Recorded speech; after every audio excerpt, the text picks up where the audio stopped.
మౌనంగా ఉండి చూడు, సమస్యలు పరిష్కారమవుతాయి. సంతోషంగా జీవించి చూడు, సమస్యలే రాకుండా ఉంటాయి. చేతిలో రాసుకుంటే తుడిచిపోతుంది, పేపర్పై రాసుకుంటే చెరిగిపోతుంది. బ్రెయిన్లో రాసుకుంటే మర్చిపోతావు, మదిలో రాసుకుంటే కలకాలం నిలిచిపోతుంది. అందమైన జీవితం అందరికీ ఉండదు, కానీ మనస్ఫూర్తిగా అభిమానం పంచే వాళ్ళు ఉంటే ఆ లోటు తెలియదు. బొమ్మ బొరుసల పందెం మన జీవిత గమనం. కాలచక్రంలో మనం కదిలే పావులం గనక ఏ క్షణంలో ఎలా కదిలామో ఎవరికి ఎరుక. కష్ట సుఖాలు కావడి కుండలు, లాభ నష్టాలు వెలుగు నీడలు.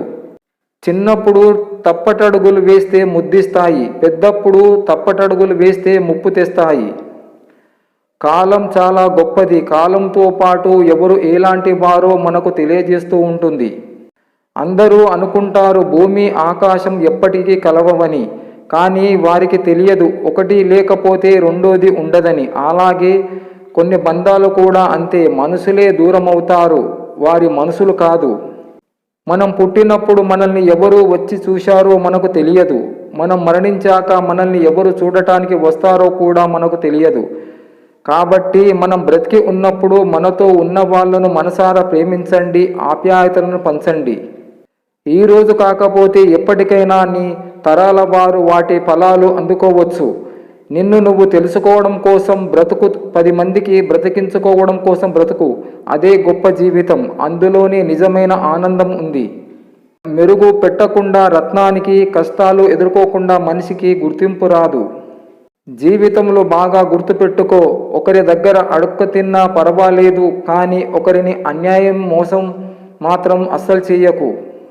పాముకి కాళ్ళు లేవు, కప్పకు మెడ లేదు, పీతలకు తల లేదు. ఇవన్నీ సక్రమంగా ఉన్న మనిషి సరిలేడు. గౌరవం లేని పలకరింపు, మర్యాద ఇవ్వని మాట, మనశ్శాంతి లేని సంపద, ఆరోగ్యం లేని ఆయుష్ నిరుపయోగం, అర్థం చేసుకోలేని బంధం, అలాగే మన అవసరానికి కానరాని స్నేహం కూడా ఉన్నా లేకున్నా ఒకటే. మంచితనం పనికిరాదని ఈ మధ్యనే కొందరి వల్ల తెలుసుకున్నాను. నేటి మనిషి ఆనవాళ్ళు. ఆశ్రయం ఇచ్చిన వాడి తలకెక్కడం, ఉపదేశం ఇస్తే మొహం తిప్పుకోవడం, గౌరవం చూపితే బానిస అనుకోవడం, ఉపకారం చేసి గర్వాన్ని ప్రదర్శించడం, విశ్వాసాన్ని చూపిస్తే వెన్నుపోటు పడవడం, క్షమను చూపితే బలహీనలనుకోవడం, ప్రేమను చూపిస్తే మోసగించడం, పాలు తాగిన రొమ్మునే చీల్చడం. గంజి గురించి చెప్పమంటే ఉన్నోడి బట్టకి లేనోడి పొట్టకి అన్నాడట ఒక పెద్ద ఆయన.